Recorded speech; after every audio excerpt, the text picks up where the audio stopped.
વર્ષ 2025-26 માટે કેન્દ્રીય બજેટ રજૂ થવા જઈ રહ્યું છે। 1 ફેબ્રુઆરીના રોજ કેન્દ્રીય નાણામંત્રી નિર્મલા સીતારામન દ્વારા સંસદમાં બજેટ રજૂ કરવામાં આવશે। બજેટને લઈને સામાન્ય વ્યક્તિ, ઉદ્યોગપતિઓ દરેકને કંઈક આશા છે। નાણામંત્રી નિર્મલા સીતારામને મોંઘવારી, રાજકોષીય એકત્રીકરણ અને રોજગાર જેવી સમસ્યાઓનો સામનો કરવા માટે બજેટમાં આર્થિક વિકાસ, સ્થાનિક ઉત્પાદન અને ઉપભોક્તા રાહતને મહત્વ આપે તેવી અપેક્ષા છે। ત્યારે બજેટને લઈને જૂનાગઢના યુવાનોનું શું છે મંતવ્ય, આવો જાણીએ।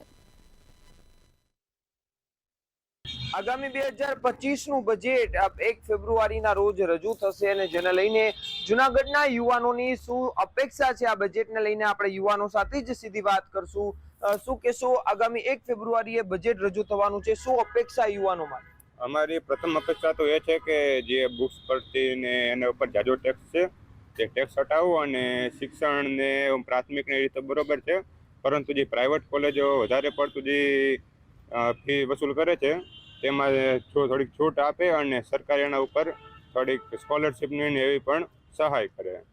આપણી સાથે અન્ય યુવાનો છે, તેમને પૂછીશું શું કહેશો બજેટની અંદર યુવાનો માટે કેવી જોગવાઈ હોય છે? સ્પર્ધાત્મક પરીક્ષાઓ યુવાનો કરતા હોય છે, ટ્રાવેલિંગનો ખર્ચ હોય છે, અભ્યાસનો ખર્ચ હોય છે, શું થવું જોઈએ એમાં યુવાનો માટે?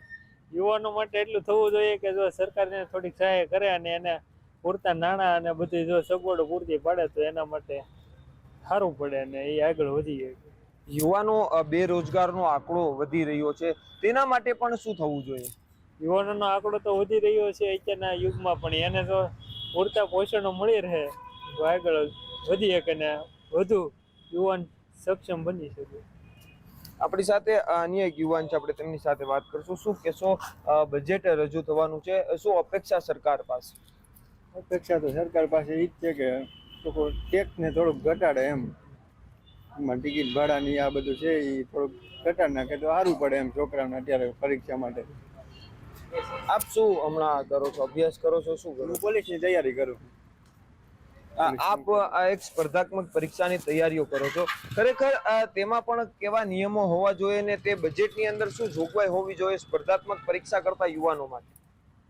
એમાં તો આ ટેક્સ્ટ બુકમાં થોડુંક બજેટ ઓછું હોય તો સારું પડે આમ છોકરાઓને લેવામાં એમ।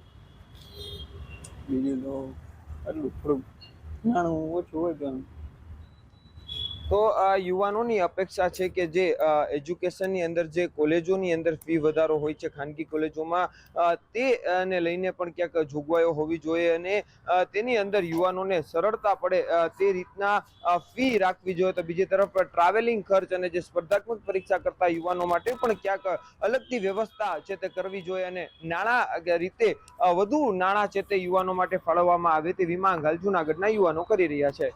અમારા બખાઈ, મંતવ્ય ન્યૂઝ, જૂનાગઢ।